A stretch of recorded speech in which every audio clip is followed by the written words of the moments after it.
ஆடி மாதம் பிறக்கறதுக்கு ஒரு வாரம் முன்னாடியே 2 காக்கா வந்து எங்கள் வீட்டு முருங்கை மரத்தில் கூடு கட்ட ஆரம்பிச்சிருச்சு.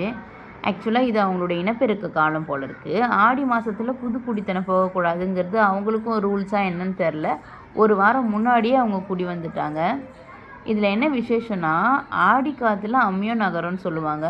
இந்த டைமில் முருங்கை மரத்தில் கூடு கட்டியிருக்காங்க. காற்று ரொம்ப அதிகமாக வீசி இந்த முருங்கை மரத்தால் கூடுக்கு ஏதாவது டேமேஜ் ஆகிடுமோ அப்படின்னு எங்களுக்கு தான் பக்கு பக்குன்னு இருக்குது.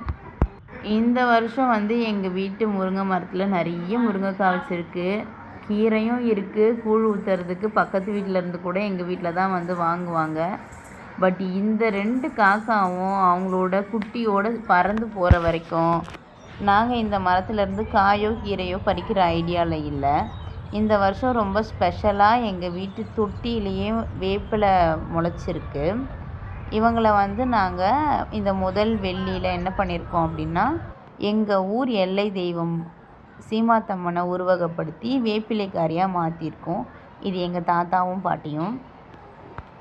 முதல் வெள்ளி அப்படிங்கிறதுனால குலதெய்வத்தை நம்ம இன்வைட் பண்ணுற மாதிரி ஊர் எல்லையம்மனான சீமாத்தம்மனையும் எங்கள் வீட்டுக்கு வரவேற்போம். அதுக்காக அவங்களுக்கான மங்கள பொருட்கள் எல்லாத்தையும் வாங்கி வச்சு படையல் வச்சு அவங்கள இன்வைட் பண்ணுவோம். குட்டீஸ் வந்து ரொம்ப குட்டியாக இருக்கும்போது இந்த படையலுக்கு முன்னாடி சாப்பிடக்கூடாதுங்கிற ரூல்ஸ் எல்லாம் போட முடியாது. அவங்க வந்து அவங்களுக்கு எப்போ தோணுதோ அவங்க சாப்பிட ஆரம்பிச்சிருவாங்க. குழந்தையும் தெய்வமும் ஒன்று அப்படிங்கிறதுனால நம்மளும் அதை எதுவுமே கேட்கக்கூடாது.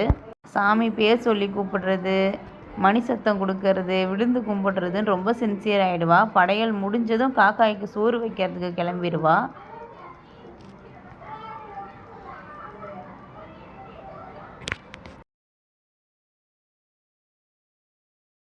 கா கா கா கா கா கா கா கா கா கா.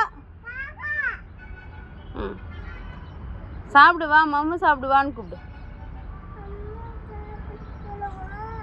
ம் ஆ ஆ ம் டிமித்து என்ன பாரு, என்ன இது போட்டு வச்சு விட்ருக்காங்க.